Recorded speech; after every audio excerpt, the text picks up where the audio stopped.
Bismillahirrahmanirrahim. Assalamualaikum warahmatullahi wabarakatuh.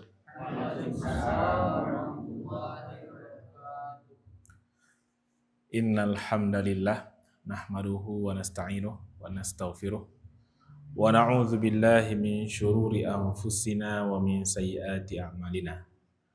May yahdihillahu fala mudhillalah wa may yudlilhu fala hadiyalah. Asyhadu an la ilaha illallah wa asyhadu anna Muhammadan abduhu wa rasuluh la nabiyya ba'dah. Allahumma shalli wa sallim ala sayyidina Muhammad wa ala alihi wa sahbihi wa man tabi'ahum bi ihsanin ila yaumiddin. Amma ba'du. Puji dan syukur kita haturkan kehadirat Allah Subhanahu wa taala atas segala limpahan nikmat dan karunia-Nya yang tak terhingga. Salawat beriringkan salam kita aturkan kepada junjungan kita Nabi besar Muhammad sallallahu alaihi wasallam. Bapak-bapak, ibu-ibu, kaum muslimin dan muslimat yang disayangi Allah Subhanahu wa taala.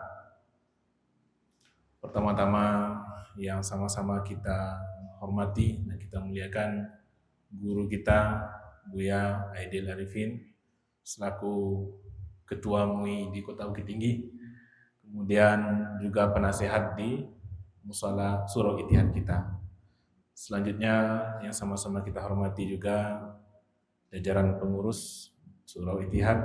Semoga setiap langkah dan setiap program yang diselenggarakan, waktu yang dikorbankan, yang diluangkan, tenaga, semuanya dibalasi Allah sebagai amal ibadah. Dan yang sama-sama kita muliakan dan kita sayangi para jamaah kaum muslimin dan muslimat. Semoga setiap langkah kaki kita menuju rumah Allah dan selama kita berada di majelis ilmu ini, kita juga menambahkan niat beriktikaf di rumah Allah. Mudah-mudahan itu menjadi pemberat timbangan kebaikan kita kelak. Amin ya rabbal alamin. Kaum muslimin dan muslimat yang disayangi Allah Subhanahu wa taala.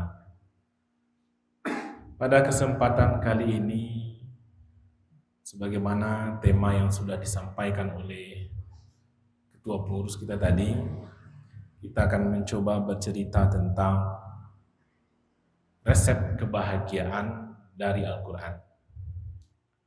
Pertama-tama, Bapak Ibu yang dirahmati Allah, tema ini kita sarikan dari sebuah kitab yang dikarang oleh Imam Al-Ghazali yang berjudul Kimya'us Sa'adah. Kalau diterjemahkan mungkin bisa diterjemahkan resep kebahagiaan.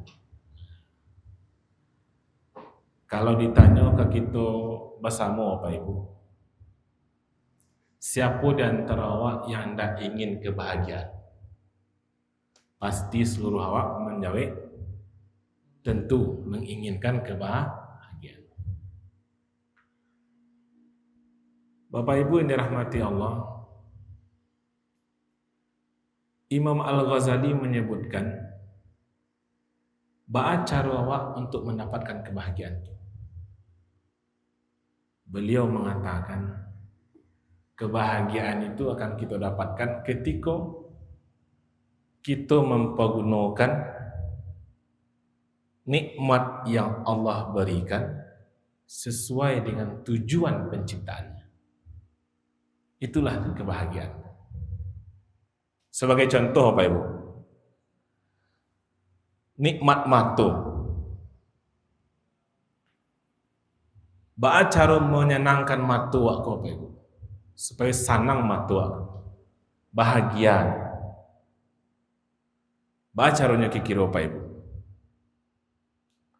Tentu ketika kita pergunakan mata kita untuk mencari yang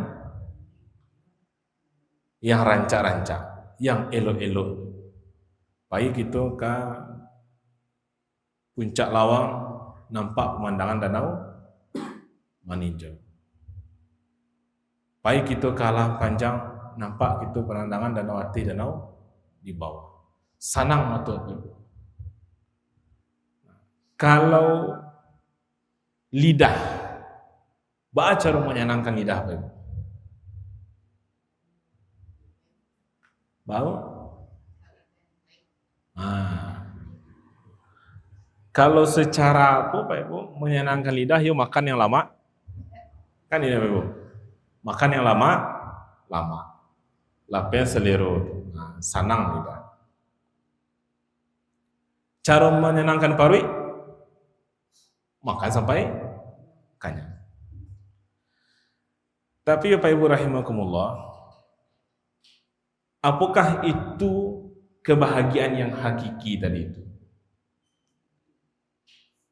Tujuan penciptaannya memang itu. Mencari yang rancak, sanang mata. Tetapi itu baru sebatas kebahagiaan yang sifatnya sementara di dunia. Nah, kebahagiaan yang sebenar-benarnya yang kita cari itu Pak Ibu rahimakumullah. Kata Imam Ghazali adalah ketika kita gunakan nikmat itu sesuai dengan tujuan penciptaan. Mata diciptakan memang untuk melihat, tapi tidak hanya sebatas untuk mencari, tapi untuk mencari tanda-tanda kebesaran Allah, ayat-ayat Allah. Maka kalau Bapak Ibu, kalau kita pergi healing, ke danau di atas, danau di bawah, ke puncak lawang, jangan hanya sekedar menyenangkan mata saja. Tapi lebihan pada itu. Selain kita sanang mencari pemandangan, kita tadabburi. Kita perhatikan siapa yang bisa menciptakan makhluk yang seindah itu. Ada perbukitan, ada pegunungan, ada air danau. Kita tadabburi betapa lemahnya diri awak. Ketika mencari di hadapan awak, betapa besarnya tanda kebesaran Allah. Ketika kita mencari Gunung Merapi, tidak hanya sekedar menyenangkan mata, mendapatkan vitamin, tidak. Tapi lebih pada itu. Kita perhatikan dengan mentadabburi siapalah zat yang menciptakan makhluk yang begitu besar dan menciptakannya dalam keadaan yang tenang kini. Kalau Allah berkehendak digoyang seketik Gunung Merapi itu, ba'a kira-kira Pak Ibu. Kalau kini digoyang Pak Ibu, yakin ambo, tak cukup 2 pintu ke dah. Bahasa sasak orang lari keluar. Nah, Bapak Ibu, ketika itu kita tidak hanya sekedar mengenyangkan mata kita, tapi kita pergunakan mata kita dengan tujuan yang diciptakan, yaitu untuk melihat kebesaran Allah. Sehingga Bapak Ibu rahimakumullah,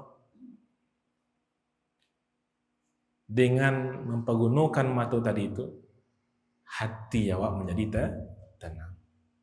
Nah, Bapak Ibu rahimakumullah, dari sekian nikmat yang Allah berikan kepada kita, Bapak Ibu, ada satu bahagian dari anggota tubuh kita yang itu menjadi inti pokok dari kehidupan kita sebagai manusia. Aku kira itu Bapak Ibu, hati. Masya Allah. Yang Nabi mengatakan, kalau baik hati itu, baik seluruh. Tapi kalau rusak hati itu, rusak seluruhnya. Nah, inti dari kebahagiaan yang sebenar itu, Pak Ibu, tidak hanya terdapat pada mata. Seluruh nikmat Allah yang lain itu adalah pintunya. Yang akan merasakan kebahagiaan yang sebenar itu adalah hati kita tadi itu.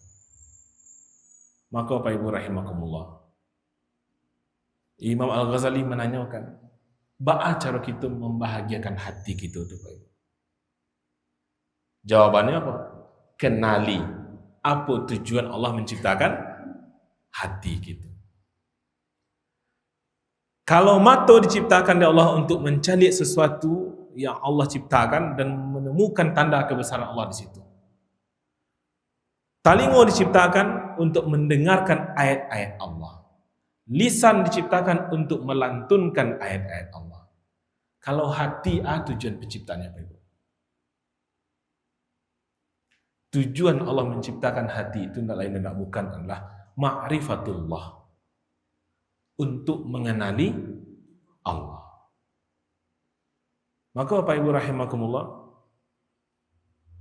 kebahagiaan yang sebenar-benar kebahagiaan itulah ketika hati kita mengenal Allah Subhanahu wa ta'ala. Dan seluruh anggota tubuh kita, Bapak Ibu, itu menjadi sarana untuk mengenal Allah Subhanahu wa ta'ala. Nah, Bapak Ibu yang dirahmati oleh Allah Subhanahu wa ta'ala, ketika kitalah menemukan bahwasanya inti dari kebahagiaan untuk hati kita itulah ketika kita mampu untuk mengenali Allah. Maka pertanyaannya Pak Ibu, maksudnya kita mengenali Allah tu? Kalau ditanya awak pasti tanya, siapa Tuhan awak? Allah. Siapa Allah tu? Zat yang menciptakan awak. Siapa Allah tu? Dialah Allah yang menciptakan seluruh makhluk. Dialah Allah yang menurunkan kalamnya berupa Al-Quran kepada Nabi Muhammad. Lalu apa yang dimaksud dengan mengenal Allah untuk membahagiakan hati itu Pak Ibu? Maksudnya tidak lain tidak bukan adalah kita mengenali segala ketentuan-ketentuan Allah yang berlaku terhadap diri kita. Sehingga apa Pak Ibu? Apapun yang terjadi dalam kehidupan kita, qada dan qadarnya Allah itu tidak akan menyusahkan hati kita, tidak akan membebani hati kita. Nah, Bapak Ibu yang dirahmati Allah, kini Bapak Ibu, dari sekian banyak permasalahan kehidupan awak Bapak Ibu, untuk malam kini kita hanya ingin mengangkat satu bahagian dari permasalahan kehidupan kita, yang kerap kali Bapak Ibu itu menjadi pemicu hati awak tu resah, hati awak tu merasa terbebani, hati awak tu merasa sempit. Nah, apakah permasalahan itu yang ingin kita angkat malam ini Bapak Ibu? Yaitu terkait dengan konsep rezeki dari Allah Subhanahu wa ta'ala.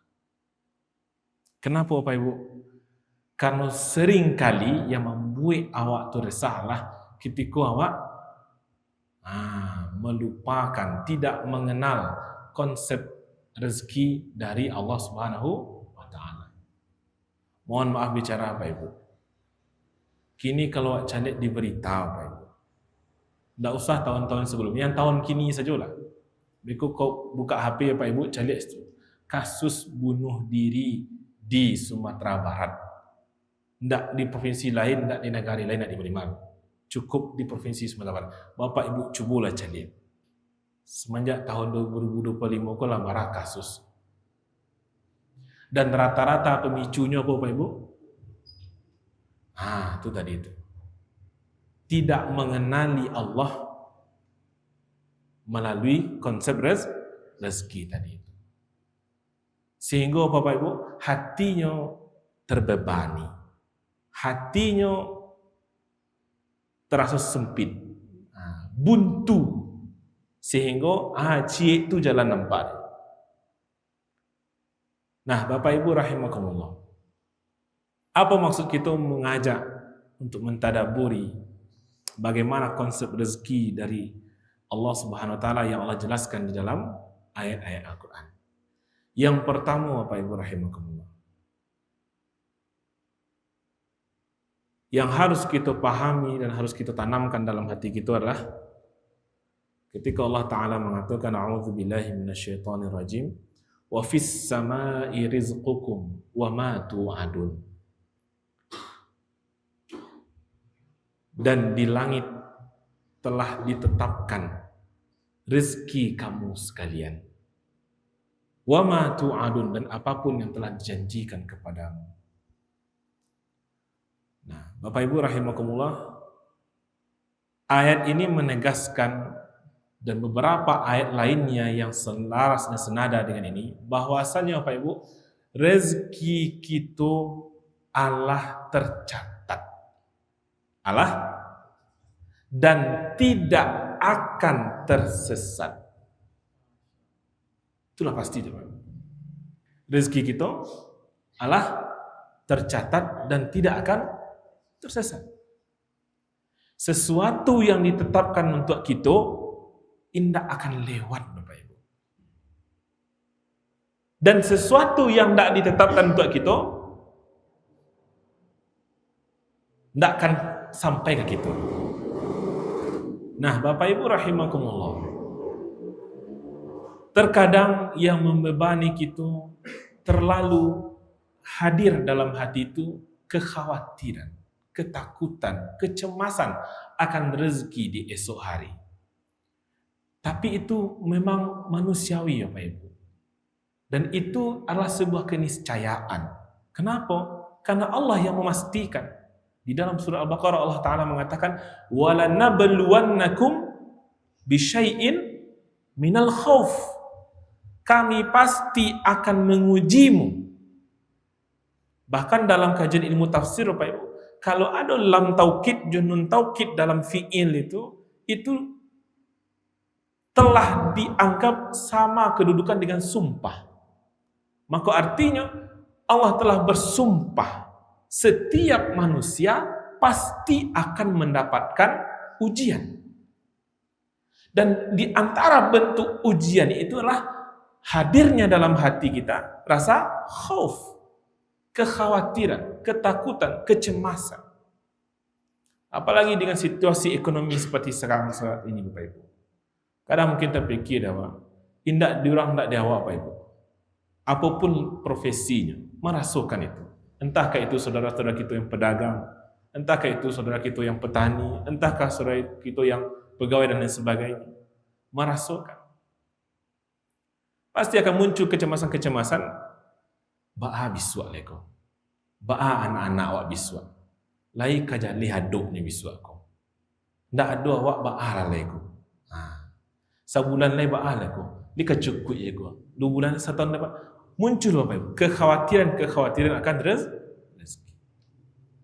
Nah, Bapak Ibu yang dirahmati oleh Allah Subhanahu wa taala, agar hati awak tu, Bapak Ibu, ketika diuji oleh Allah, dihadirkan dalam hati waktu ketakutan, kecemasan akan rezeki itu, langkah konsep rezeki dari Allah yang pertama, Bapak Ibu, itu tadi. Wa fis sama'i rizqukum wa ma tu'adun.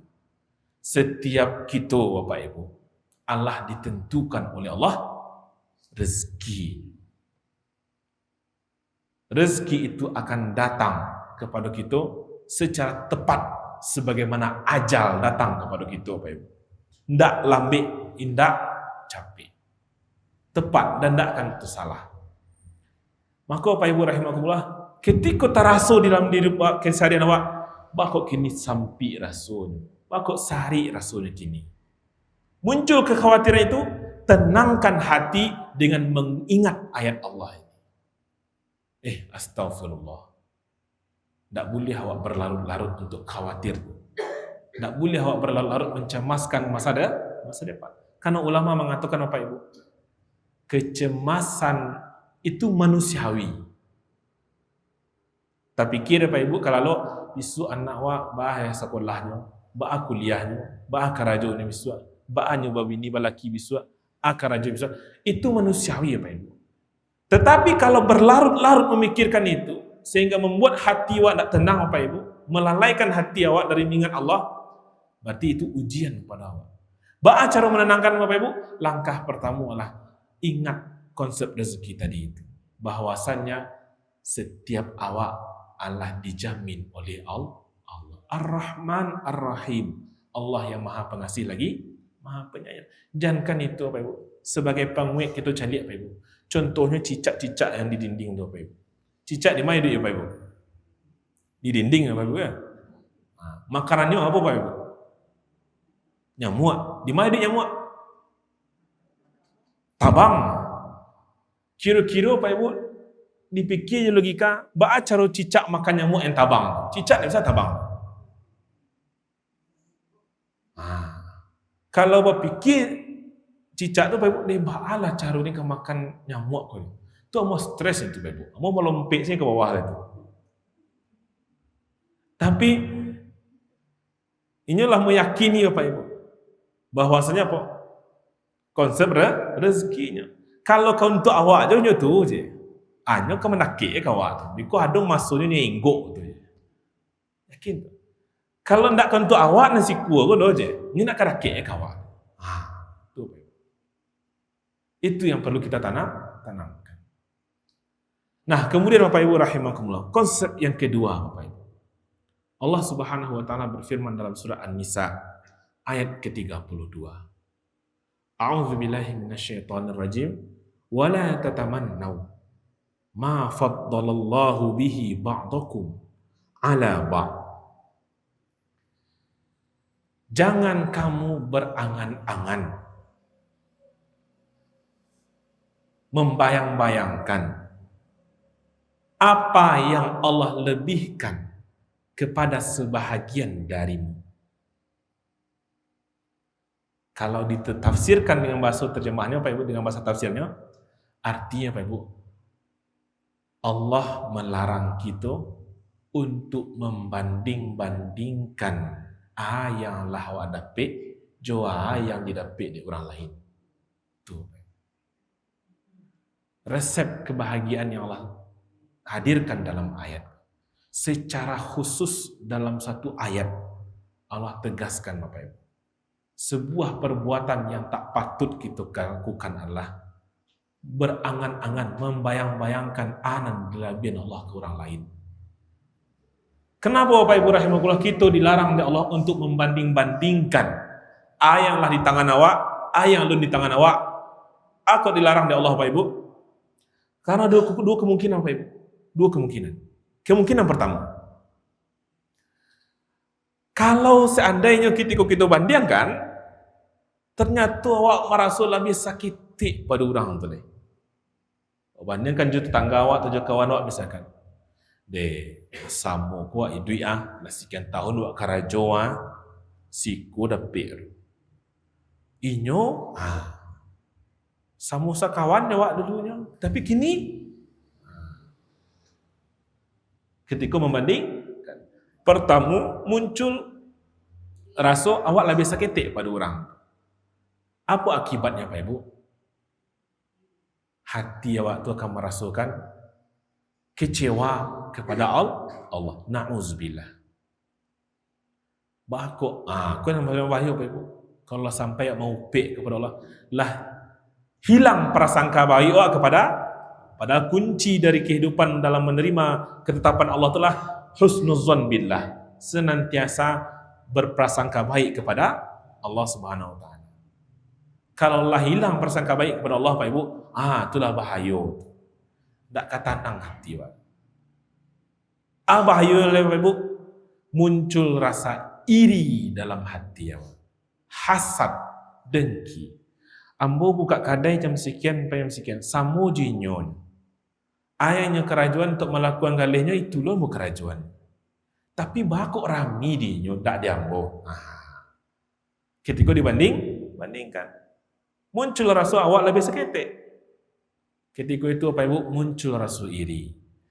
Aku was-was syaitan masuk leh. Lai kau ndak diambil lo kadai awak ndak. Lai kau ndak lah dipasang lo palang di muka kadai awak ndak. Dah ngalu bisikan lain. Ayo, cubalah tanya ke sianu. Lah, jatuh ke dalam perbuatan syirik. Apa pemicu pertamanya Pak Ibu? Membanding-bandingkan rezeki yang ada di tangan kita dengan yang lu nado di tangan awak. Dan itu yang secara tegas Allah larang dalam surah An-Nisa tadi.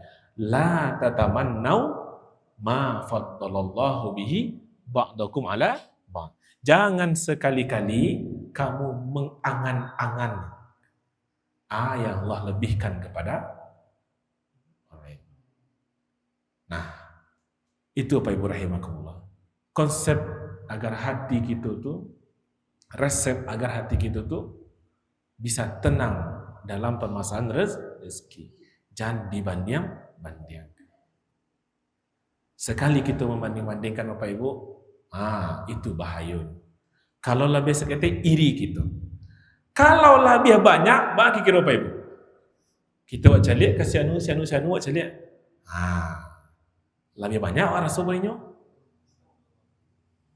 Bagi kira ayam kau muncul Pak Ibu. Muncul ujub bangga di diri apa. Tu mangkonyo, karajuan ko sekolah ko calik ambo. Kalau lah keluar tu Pak Ibu dari ujub menjadi kibrun, sombong, merasa lebih dari orang lain. Jadi ketika duduk bersama mencalik orang, dan dicalik tu, dia mencalik orang yang calik kan yang calik, tapi yang dicalik tu apa Pak Ibu? Bara nilai haratu orang. Sehingga bara gayanya bermuamalah, berinteraksi ju orang tu ditentukan dengan bara beda pendapatannya, bara beda haratunya kumpul. Kalau lebih apa doinya, sagannya. Tapi kalau lebih seketik pada doinya, alas selantiangan ini nyuruh orang. Tolong potah ya kan. Kalau merasa orang di bawahnya. Itu hati-hati Pak Ibu. Nauzubillah min dzalik. Kita berlindung kepada Allah Subhanahu wa taala. Membandingkan rezeki dengan orang lain bisa memicu kita merasa kurang iri gitu. Bisa memicu kita merasa lebih sombong gitu dari yang lain. Nah, Bapak Ibu yang dirahmati oleh Allah Subhanahu wa taala. Yang ketiga Bapak Ibu. Tadi kata ketua pengurus dah ada Ustaz. Kok balabiana sesudah Isya nak ada. Tapi lupa mau nanya tadi Bu. Labiah sesudah Isya aku sampai bilo. Sampai subuh aku sampai bilo kan. Sampai sahur biasa. Itu nanti lupa mau nanya tadi kan. Sebab kalau dari judulnya Bapak Ibu itu sangat umum.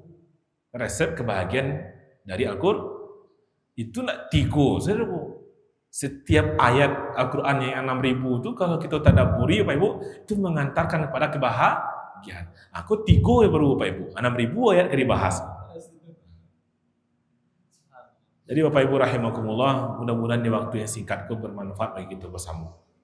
Yang ketiga Bapak Ibu, konsep rezeki yang Allah hadirkan dalam Al-Quran adalah dalam surat An-Nahl ayat 71.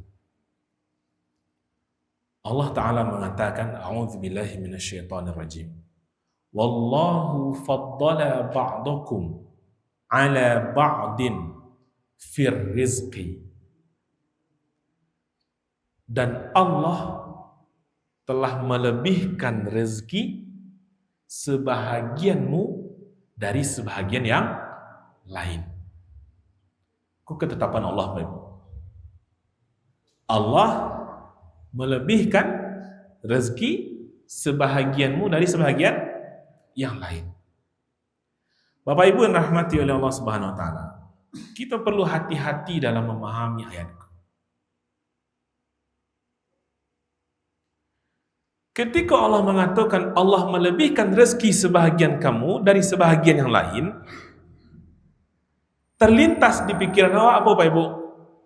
Ada kelompok manusia yang Allah lebihkan, ada kelompok manusia yang Allah kurangkan. Yang kurang dari yang lain. Ya betul Bapak Ibu? Kalau seandainya serupa itu, kalau kita bawaan ke diri kita, pasti kita bertanya, kita masuk kelompok nan mah. Ini lebihan dari Allah atau nanti kurangan? Cenderung kita akan merasa kita kurang. Kenapa? Ketika bandingkan orang banyak, orang lebih pada awak. Tapi Bapak Ibu rahimahullah, betulkah begitu pemahamannya? Kalau serupa itu memahaminya Pak Ibu, akan muncul dalam hati, berarti tidak adil Allah ke awak tebal. Maka Bapak Ibu rahimahullah, kita merujuk ke dalam sebuah penafsiran ulama Syekh Mutawalli Asy-Sya'rawi rahimahullah. Beliau menjelaskan di dalam tafsirannya Pak. Pertama yang perlu kita dudukan adalah ma huwa rizqu. Apa itu rezeki? Cenderung Bapak Ibu kalau kita baca itu rezeki itu. Yang dominan di kepala awak Bapak Ibu, rezeki itu berupa uang dan harta, penghasilan, gaji. Itu takaran yang dominan di kepala orang. Makanya Bapak Ibu rahimakumullah, kalau orang pulang kampung rayo misalkan, jadi pulang anak cucunya 5 tu di rumah. Deh, lapang banara sakinya. Kan ini Bapak Ibu ya? Lapang banara sakinya. Cenderung kita mengkapling rezeki itu berupa uang dan harta. Nah, pemahaman yang seperti itu yang berbahaya tuh Bapak Ibu. Kenapa? Karena ketika kita diuji oleh Allah dengan kesempitan rezeki, kita seolah tidak disayangi oleh Allah. Maka dalam surah Al-Fajr kan itu Allah katakan. Ketika Allah mengujinya, idza mabtalahu rabbuhu, ketika Allah menguji seorang hamba, kemudian Allah faqadara alaihi rizq, Allah membatasi rezeki. Qala rabbi ahanan, seolah-olah dia menganggap Allah itu marah kepadanya. Dan ketika Allah menguji seseorang dengan melebihkan rezekinya, dia akan mengatakan akram. Dia mengatakan dia dimuliakan oleh Allah. Apakah benar Bapak Ibu patokan sayang dan murkanya Allah itu berdasarkan jumlah rezeki, jumlah harta yang kita miliki?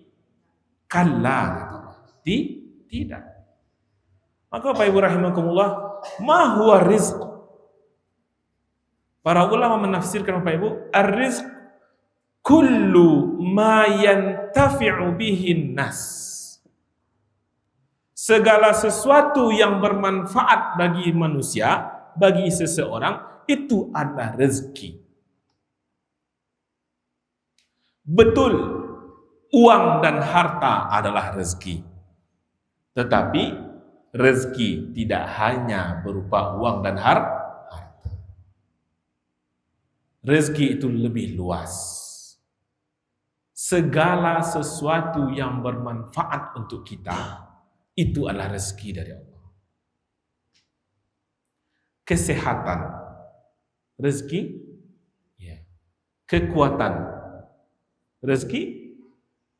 Kecerdasan, rezeki.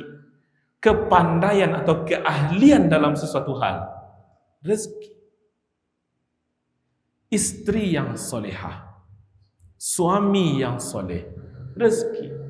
Anak-anak yang santun, rezeki. Tetangga yang nyaman dan aman, rezeki. Lingkungan yang sehat, yang aman dan nyaman, rezeki. Luas rezeki. Nah, maka keliru kita kalau mengkapling rezeki hanya berupa uang dan harta. Ini yang pertama Bapak Ibu. Dudukkan itu dulu. Sehingga Bapak Ibu, ketika kita mentadabburi firman Allah, Allah melebihkan rezeki sebahagianmu dari sebahagian yang lain, maka logika kita tidak lain mengkapling melebihkan pitih untuk si fulan dan tidak untuk si fulan. Nah itu lain. Maka pertanyaan selanjutnya Pak Ibu, man humul mafdul wa man humul mafdul alaih? Siapa yang dilebihkan itu dan siapa yang dia kurang dari yang lain itu? Ya, kalau ketika Allah mengatakan hamba aku lebihkan kepada sebagianmu dari sebagian lain, berarti kan ada yang berlebih, ada yang tidak berlebih. Nah, Bapak Ibu rahimakumullah, Imam Asy'arawi menghadirkan kepada kita apa kata beliau, pemahaman dan kalimat yang penuh makna. Maksudnya Bapak Ibu, Allah itu maha adil. Setiap kita ini Bapak Ibu, Allah lebihkan dengan banyak hal. Bisa jadi kurang dalam hal-hal yang lain. Maka misalkan Bapak Ibu rahimakumullah, seseorang dilebihkan oleh Allah dalam rezeki berupa harta, mohon maaf bicara, bisa jadi dia diuji oleh Allah dalam rezeki berupa kesehatan. Seseorang yang diberikan lebih rezeki oleh Allah dalam hal kesehatan, bisa jadi diuji oleh Allah dalam bentuk kurangnya rezeki harta. Seseorang yang diberikan oleh Allah rezeki, kenyamanan, ketentraman dalam rumah tangganya, tetapi diuji oleh Allah dari segi harta.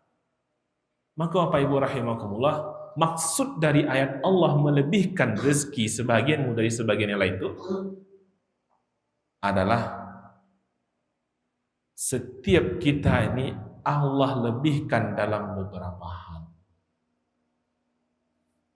Dan bisa jadi kita dibatasi oleh Allah dalam beberapa hal. Ada yang Allah lebihkan kepada kita yang tidak dimiliki oleh orang lain. Ada yang Allah lebihkan kepada orang lain tidak kita miliki. Nah, maka dari itu Bapak Ibu rahimakumullah, sejalan dengan konsep yang kedua tadi, jangan kita bandingkan. Jangan kita bandingkan. Artinya Bapak Ibu rahimakumullah, fokuslah kepada rezeki yang telah Allah berikan dalam genggaman kita. Dan jangan sibuk memikirkan, melelahkan hati dan pikiran karena memikirkan rezeki yang belum ada di dalam tangan genggaman tangan kita. Yang melelahkan hati, menggelisahkan hati, membebani hati itulah ketika kita sibuk memikirkan yang alun awak dapean. Kan ini Bapak Ibu? Ayang alun itu fikir awak, bilolah. Misalkan ketika Allah berikan awak, misalkan awak sebagai pedagang punya kedai cik. Jadi Bapak Ibu rahimakumullah, maka konsep yang ketiga yang terakhir itu yang bisa kita jadikan sebagai resep untuk menjaga kebahagiaan hati kita adalah memahami bahwasanya Allah membeda-bedakan kadar rezeki setiap kita. Itu adalah ketetapan dari Allah Subhanahu wa taala. Maka yang perlu kita jaga adalah fokus kepada rezeki yang Allah lebihkan kepada kita. Dan jangan lelah jangan melelahkan diri kita, hati kita karena sibuk memikirkan rezeki yang belum kita dapatkan. Maka Bapak Ibu rahimakumullah, salah satu konsep cara bersyukur kata Nabi Bapak Ibu, jangan mencalik kateh, tapi mencalik ke bawah. Itu dalam maknanya Bapak Ibu. Kalau awak mencalik kateh, awak akan selalu merasa kurang dari yang lain. Tapi ketika awak mencalik ke bawah, nah setiap kali Bapak Ibu terasa di hati awak kegelisahan, bakok sempuiku ini, bakok susah. Segera istighfar.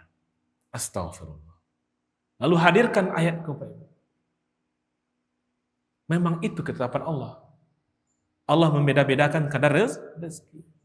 Maka untuk menenangkan hati kita, cari ke saudara kita yang mungkin lebih besar ujiannya pada awak. Maka Bapak Ibu misalkan payah hidup awak, buat cari orang lebih payah pula hidup. Ketika sakit damam awak, orang lebih parah pula sakit. Ketika dapat musibah awak seketik, untuk menenangkan hati awak, ketika dapat sesuatu hal yang awak inginkan Bapak Ibu, pasti seluruh awak kan manusiawi merasakan gelisah. Hati awak tu tidak tenang. Dan itu tabiat hati. Kalbun itu dinamakan dengan hati karena dia memang tidak tenang, tidak stabil, berbolak-balik. Maka setiap kalinya gelisah, hadirkan resep dari Al-Quran. Karena itu lebih. Sehingga Bapak Ibu rahimahullah, kita bisa memaksimalkan hati kita itu untuk segera berbalik menjadi tenang. Dengan mengingat-ingat apa yang Allah sampaikan dalam Al-Quran. Kalau kita simpulkan Bapak Ibu rahimakumullah, yang mungkin bisa kita bawa pulang bersama Bapak Ibu. Yang pertama yaitu, hati akan bahagia ketika kita pergunakan hati itu untuk tujuan yang diciptakan. Apa itu Bapak Ibu? Mengenal Allah. Dan perlu Bapak Ibu tahu. Mungkin awak fikir, cara mengenal Allah itu Bapak Ibu. Hadiri majlis-majlis ilmu. Itu cara kita mengenali Allah. Karena sifat pelupa Pak Ibu. Adanya kajian sekali seminggu, sekali 2 minggu. Karena sesudah kajian kau, wak rasanya bertambah keimanan awak. Tapi besok waklah kesibukan dunia 2 hari, 3 hari, mulai wak lupa dengan Allah. Nah, hadiri kembali majlis ilmu itu, awak kembali dikenalkan dengan Allah. Dikarenakan apa? Nah, kemudian Bapak Ibu rahimakumullah, dalam pertemuan kini 3 hal yang bisa kita tempuh untuk semakin mengenal Allah, terutama dalam permasalahan rezeki. Apa yang pertama tadi Bapak Ibu?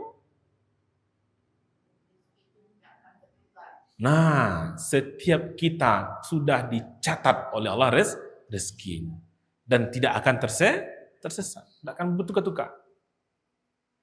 Syukuri itu, pahami itu, tanamkan namanya. Yang kedua Pak Ibu, larangan dari Allah membanding-bandingkan rezeki. Karena itu yang akan merusak ketenangan hati. Yang ketiga Bapak Ibu? Nah, itu adalah sebuah sunnatullah.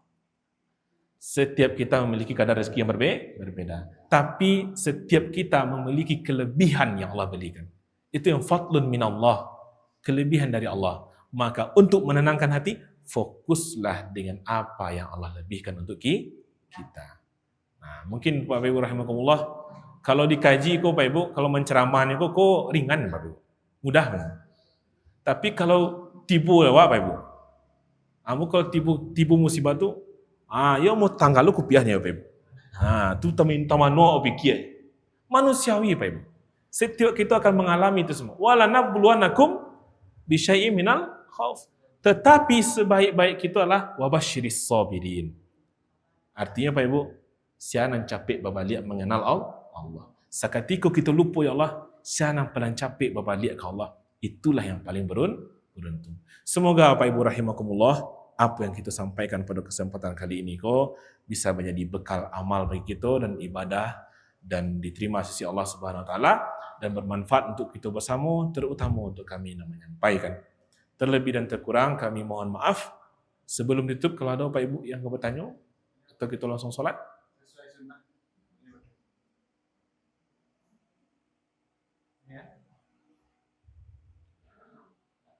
Alhamdulillah.